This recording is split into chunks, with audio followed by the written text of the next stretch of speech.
Merci Anne pour ces petits bonus avec un peu de temps supplémentaire de ton temps précieux, mais bien organisé. Je vais prendre exemple.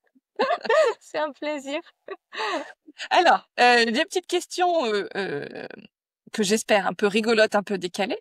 Quel est ton patron préféré? Attention, je commence tout de suite par une question hyper difficile. Parmi tous ceux que tu as sortis, patron de vêtements. Parmi tous ceux que j'ai sortis, je pense que là, c'est le Bombers parce que c'est vraiment celui sur lequel j'ai beaucoup travaillé, Ouais. et qui est le plus abouti, en termes de tout. Donc ouais, je suis contente, parce qu'il reflète aussi beaucoup tout le chemin parcouru. Oui, c'est le dernier sorti, mais parce que tu sais, souvent, par exemple, quand il y a une autrice, un auteur qui sort un bouquin, c'est toujours le dernier qui est le préféré. Ah Mais là, c'est aussi ouais, parce que c'est la somme de toute l'expérience. oui, j'ai l'impression que c'est la meilleure version de moi-même. En toute simplicité. Elle est là. Non, non, tu vois, pour les livres, ce serait plus mon deuxième livre, celui dont je suis le plus fière, celui-là. Ils ont tous leurs petites spécificités, donc ouais, non, le Bomber, je trouve que c'est celui que j'ai réussi à mieux. Parce que souvent, une fois que le truc est sorti, finalement, tu peux plus le voir parce que tu as trop bossé dessus, tu passes un moment à ouh là là. Et en fait, Ah bon? Non, ouais, je crois pas, non. stop. Et en fait, non, là, encore. Donc, c'est cool. Nickel. Ton outil en couture que tu préfères? Mes ciseaux dorés. Ok. Ah, je croyais pas que tu allais me dire ça. Je croyais que tu allais me dire un truc genre, je sais pas, d'ailleurs. Tes ciseaux dorés. Avec lesquels vraiment que tu utilises ou ce qui est pour de la déco? Non, non, je les utilise. Ils sont passés derrière parce que Gaston faisait que les faire tomber. Mais c'est mes ciseaux, bah, c'est les ciseaux que j'ai là. C'est les ciseaux que j'ai achetés en Inde avec lesquels j'ai appris à coudre et en fait, ils sont lourds, ils sont à la fois fins et denses et couper du tissu avec, c'est vraiment, c'est génial. Donc je les utilise que pour des projets, où c'est moi seule qui couds. Ils sont pas à la Ouais. dispo, en atelier. Et cutter rotatif? Non, Tu utilises ou pas? non, j'ai une tendinite à l'épaule. Ouais. Que j'ai mis longtemps à soigner. Là, manifestement, j'ai beaucoup trop découpé de jeux de loi. Ouais. Donc, elle est un petit peu revenue. Donc, je reprends mes petits exercices. Et ça, je le fais avec des ciseaux électriques. D'accord. Mais cutter rotatif, jamais. Vraiment jamais. Ok. Ouais, mais c'est ouais, parce que moi j'ai une tendinite et du coup je me dis bah pourquoi j'ai pas mal, mais non, c'est parce que c'est moi, c'est l'autre bras. Et oui, oui, oui, parce qu'il faut quand même effectivement un petit peu ouais, ouais, Oui. ouais, je comprends. Moi, ça me le faisait surtout en découpant des cartes. Je sais pas si je devais être plus Ah crispée et oui. tout, en découpant du papier et tout. Et oui, quand j'avais découpé pas mal, je le sentais, quoi. Ah mince. Ça, Et c'est. les ciseaux électriques, tu recommandes pour un usage amateur ou Oh parce que non, je sais pas c'est plus combien pour ça coûte? de l'usage de masse quand même. Quand on a Ok. vraiment de la quantité. Ou alors de la grosse épaisseur. Il y a certains matelassés ou certains qu'est-ce qu'on a fait? Des tissus éponges là, comme on a coupé les ponchos. C'est vrai qu'il y a des pièces qu'il faut couper en plusieurs fois et si vraiment tu as 2 épaisseurs d'éponge à couper en même temps, Hein. bah là, ça va les manger, ça ça dépote quoi. Donc Ouais, ouais, ça dépend un peu de l'usage qu'on a, mais bon, pour une petite viscose qui glisse, surtout pas. ouais. Oui, oui, ouais, ouais. Tu risques en plus de plus l'abîmer qu'autre chose, ouais. Ouais, et puis c'est très bruyant quand même, c'est pas très Ouais. zen. La gourderie qu'on a toutes fait au moins une fois, c'est quoi? Oh, endroit contre envers. Ah ouais, un classique. Elle est classique. Elle est mignonne, elle fait toujours plaisir, je trouve. Tout dépend au bout de combien de temps tu t'en rends compte. Ah oui, effectivement. Mais elle a encore eu lieu, mardi dernier en atelier et c'était juste super mignon parce que c'est une participante d'atelier qui coud, super bien et elle coud son truc et elle se relève, elle le regarde, elle fait: «Allez!» Donc là, forcément, tout le monde rigole, c'est vrai qu'en atelier, il y a aussi ce petit truc un peu, ça chambre pas mal sur les gourderies et celle-là, comme tout le monde l'a déjà faite, tout le monde est assez compatissant, quoi. C'est sympa. Ouais, ouais. Il y a abîmer notre tissu quand on découpe avec le découvite, ça arrive souvent aussi? Eh, pas si souvent que ça. Non, ouais. Ouais, pas Moi, je si pense souvent que ça. on fait quand même un peu attention Ouais, parce que c'est quand même un travail de minutie, quoi, donc tu ouais. ouais, ouais, ouais. en même temps, des fois, de rage, je dis: «Ah putain, il faut encore que je découpe!» C'est clair. Ouais, ouais, c'est quand même, des moments un peu sensibles dans la découture, ouais, ça s'apprend.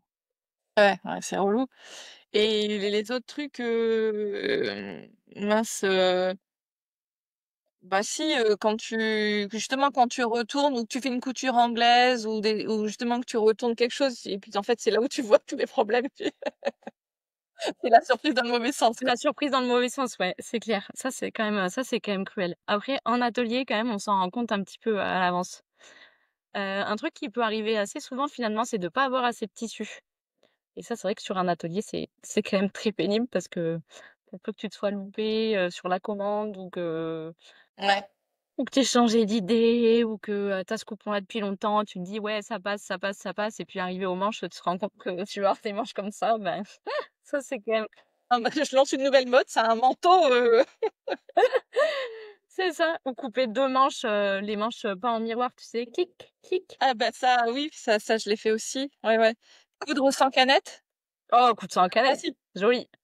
Coup de sang enfin, en canette. sans canette, avec une canette vide, hein. On met une canette, mais elle se finit et tu t'en rends pas compte. Alors attention parce que le ça, c'est le niveau 1 qui est déjà un niveau, Chiant. voilà, un niveau, tu voilà, on appartient déjà au au groupe des gourdes quand on fait ça. Mais l'autre jour en atelier, il y a quelqu'un qui s'est mis à coudre, qui a allumé la machine, qui a enfilé son fil, qui a cousu et puis elle soulève son ouvrage et elle se rend compte que ça n'a pas cousu et puis elle regarde à côté de la machine et là, elle voit sa canette. Donc elle a même pas pris la peine de la mettre dans la machine. Donc là, en général, je propose un petit café, un petit thé, Un petit gâteau, un peu de sucre un quoi petit pour, gâteau, ouais, quelque chose pour repartir un peu mieux, ouais. Ça, c'est que il y a des astuces aussi que tu peux partager un peu les trucs, tu vois, j'ai par exemple, tu vois, je repensais, faire des canettes d'avance de fil blanc, par exemple. ouais, complètement. C'est tout bête, mais finalement, bah, quand tu es en plein milieu, qu'il faut que alors c'est pas compliqué d'enfiler la machine, mais Mais ouais, ouais, finalement ça te fait déjà, voilà, ça te fait un peu moins suer de devoir changer de canette, parce carrément. qu'en fait, ça y est, elle est déjà prête, quoi. Ouais. Mais pour ça, faut déjà, avoir un bon stock de canettes et je pense que, en avoir une bonne vingtaine, je pense que c'est bien parce que du coup, ça te permet de vraiment avoir un vrai roulement au niveau des couleurs. On parle du blanc, mais c'est vrai que moi, j'ai tendance à toujours avoir des canettes, de fil écru, qui sont prêtes et finalement, je passe beaucoup plus d'écru que de blanc, Ouais. comme sur la surjeteuse parce qu'en fait, on peut coudre, beaucoup de choses en écru qu'on pourrait pas forcément coudre en blanc.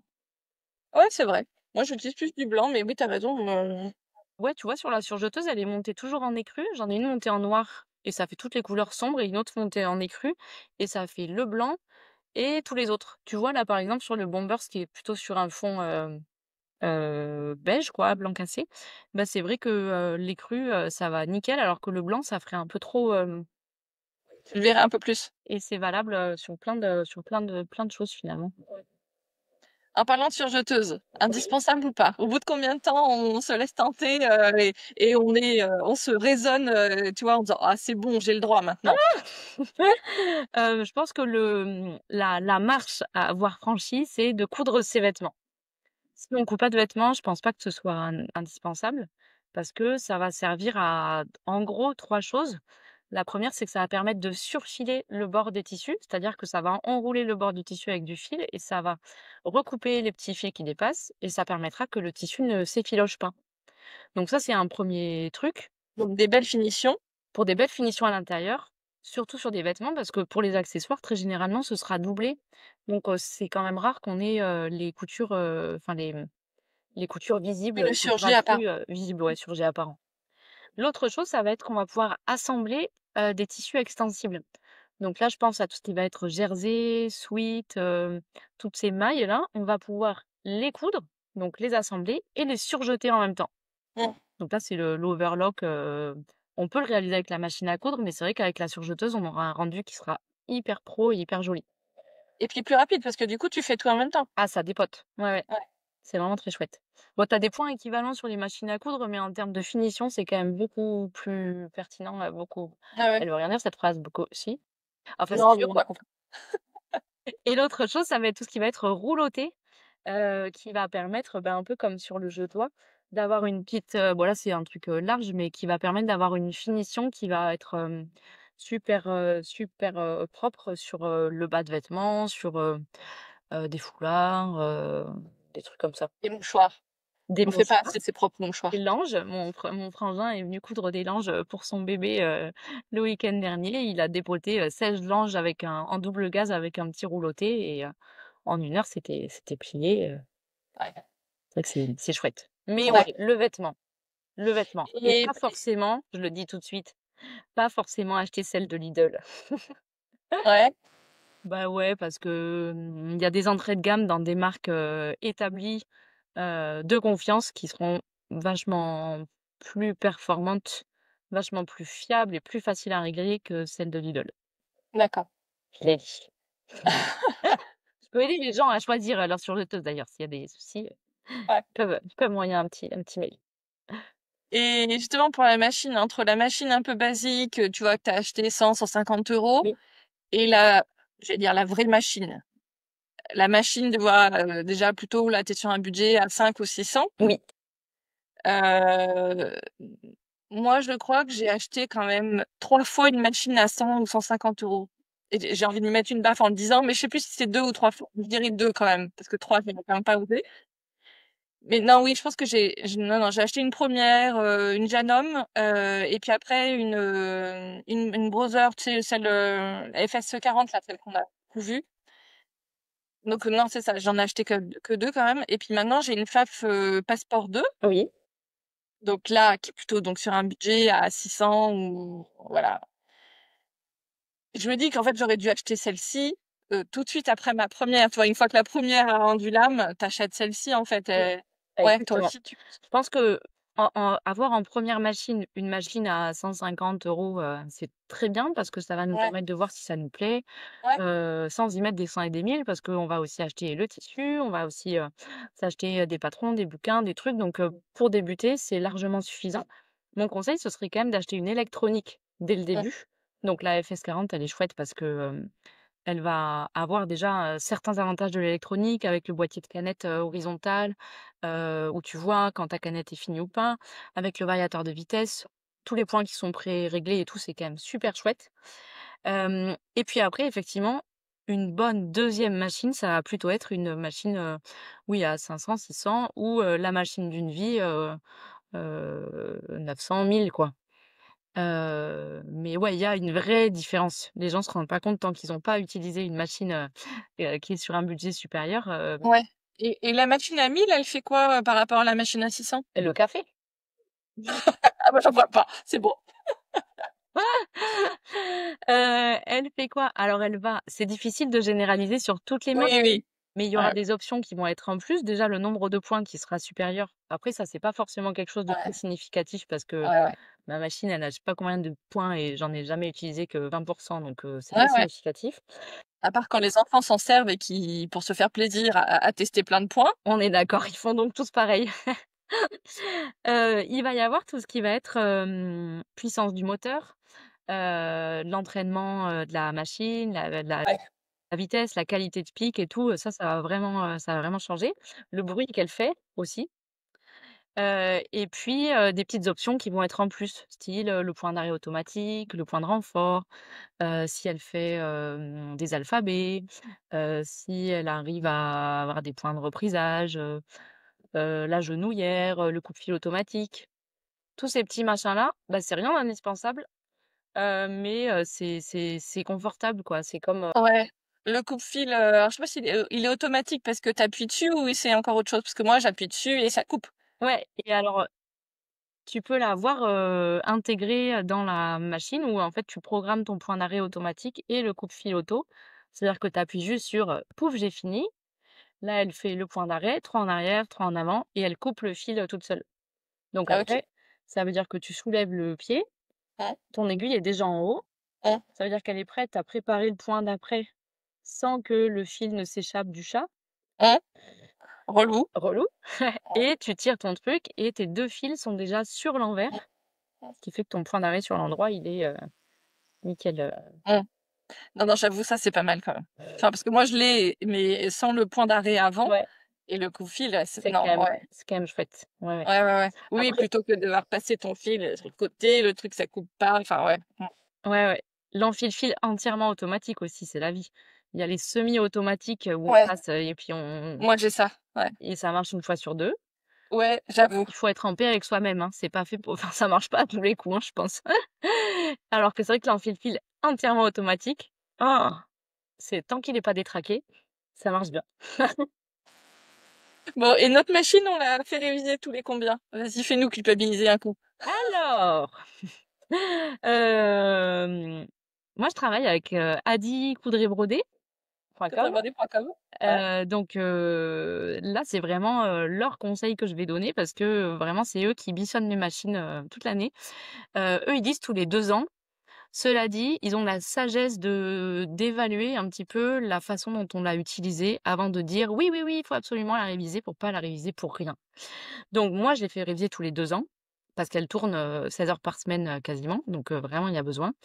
Après, ça va dépendre de l'usage qu'on en a et aussi beaucoup de l'entretien qu'on lui aura fait, tout au long des 2 ans. Parce que cache-toi, Mélanie, parce que si Ah mais je l'ai pas là, je la remercie et tout, c'est pas déjà bien? oui, alors, les offrandes, à la machine et au dieu de la couture, ça peut, mais c'est pas encore prouvé que ça marche. Tu demanderas à Coudray-Brodé. Non, le souci, c'est que, ah bah tiens, voilà Gaston. Gaston, viens.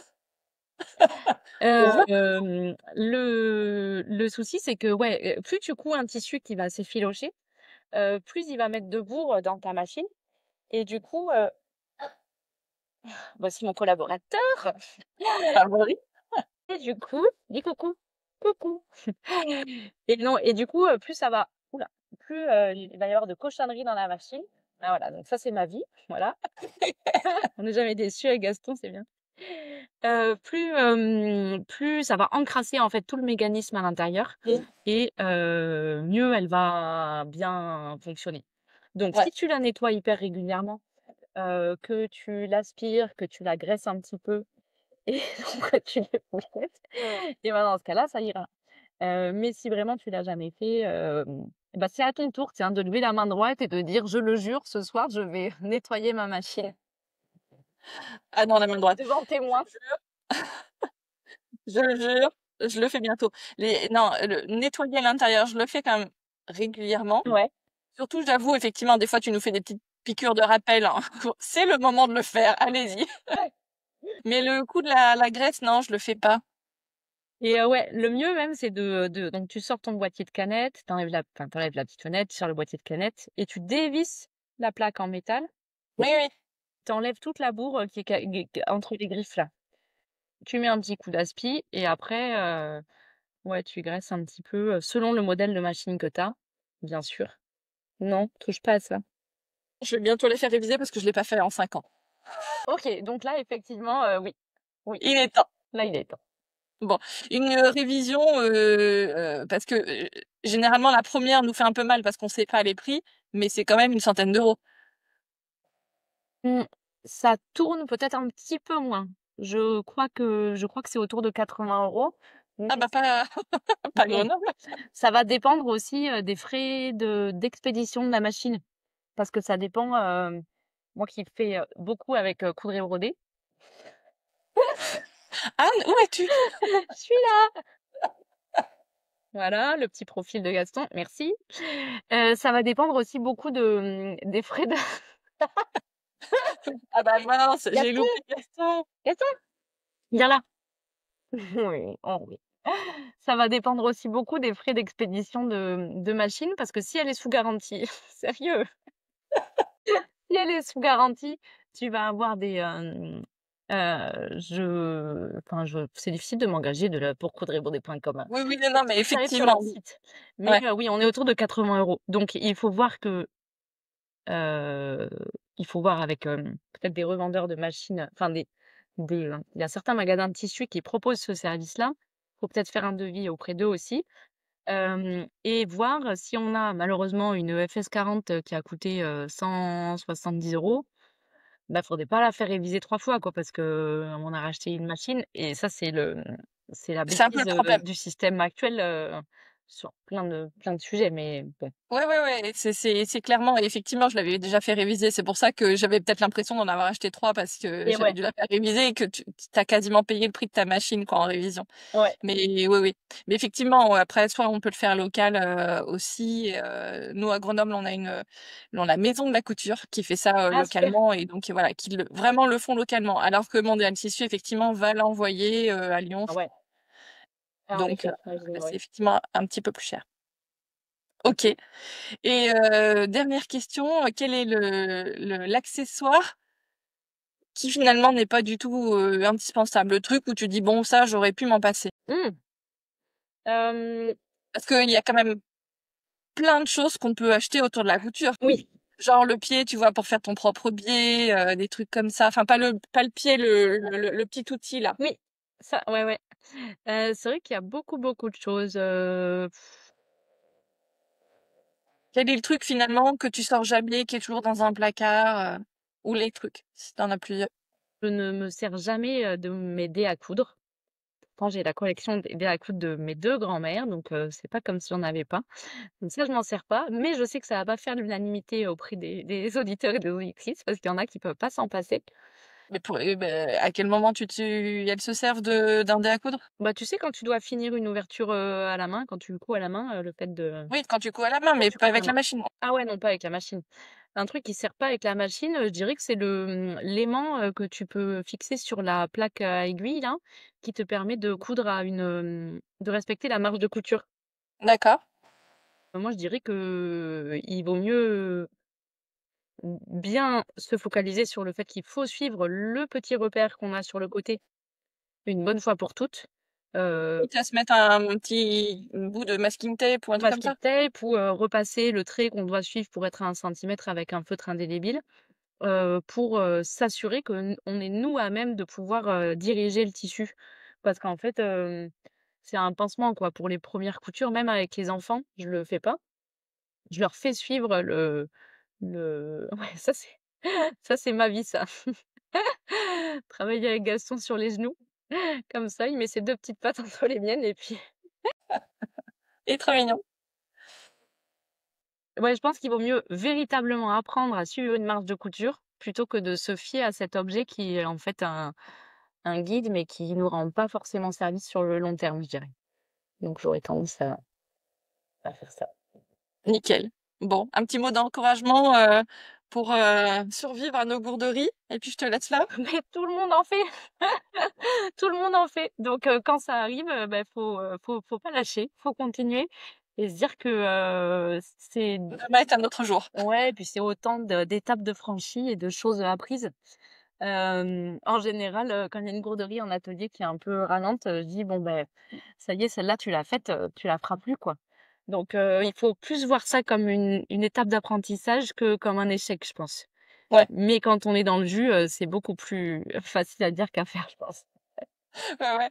Bon après en atelier du coup, potentiellement, tu as toutes les autres participantes ou participants qui disent: «Bon bah c'est bon, moi aussi je la ferai plus du coup». Tu Oui, ga c'est tu il y a cet couché aspect dans de 4 plein de gens. co-apprentissage qui est sympa, ouais. Et puis souvent, j'essaie de découdre la gourderie moi-même et de les faire passer à une autre étape pour pas rester dessus et que ça dégoûte, puis qu'on avance aussi. Bon, voilà, qu'on monte à cheval et que moi j'absorbe ce parce que bizarrement, découdre une couture que tu as pas cousue toi, bah, ça énerve moins que quand tu découvres une Ouais. couture que tu as cousue et que c'est la troisième fois que tu la découds et que vraiment tu en peux plus. Donc il y a aussi peut-être comme, conseil, s'écouter. Se dire que, bah, si c'est la troisième fois que tu découds et que tu recouds une couture, c'est que peut-être c'est l'heure de vraiment faire une pause et de se dire, «Tu le finiras demain, il va rien se passer si tu le finis pas ce soir». Bon, sauf si tu avais prévu de mettre ça, là tout de suite maintenant, mais bon la prochaine fois tu t'organises mieux. Oui Mince. et puis des robes, enfin si c'est pour un événement particulier, des robes, tu en as d'autres, quoi. Donc a priori, il y a pas de pas comme si on était tout nus, enfin je crois qu'il y a vraiment rien d'indispensable, là-dedans. Même si bien sûr tout ce que je viens de dire ne s'applique pas à moi, hein, je continuerai à coudre, jusqu'à pas d'heure et de terminer cette robe, pour, ce mariage, que j'ai commencé hier et que le mariage est demain. Alors que bon, bah, tu avais quand même vachement de temps. Ouais, Ça c'est vrai. passait quoi. Mais on est tous pareils, on y revient, on fait tous les mêmes choses, le bon comme le meilleur, le bon comme le moins bon. Bon, bah, nickel. Merci beaucoup, Anne. Bah, avec grand plaisir, On te retrouve sur Insta et tout ça, tout ça. avec plaisir. Merci beaucoup. Merci.